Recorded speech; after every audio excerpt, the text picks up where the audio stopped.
Welcome to Luca is a Billionaire, where the only thing I invest in is your answers.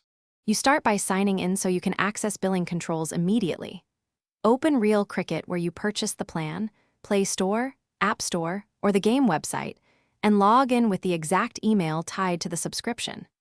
Once signed in, head straight to your profile or settings menu to locate subscriptions or payments. Make sure you're on the same account used for purchase to avoid canceling the wrong plan. This prevents interruptions and speeds the process. You now navigate to the subscription controls to find cancel options. In-app, open Settings, then Subscriptions or Purchases, tap the Real Cricket plan and choose Manage or Cancel. Store-based, open Google Play or App Store subscriptions, find Real Cricket and tap Cancel Subscription. If the website handled payments, go to Account Billing, Manage Subscriptions and cancel there. Once done, read the confirmation text so you know when access ends and any refund policy that applies. You finish by confirming the cancellation and verifying it via email or on-screen confirmation. Keep that receipt.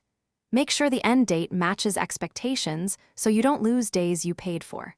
If you can't find a cancel button or the wrong account shows, contact Real Cricket support or the store with your order ID and payment proof. They can cancel manually. If issues persist, take a screenshot and escalate through the App Store dispute process as a last resort. Thanks for watching and please subscribe. It's the best investment you'll ever make.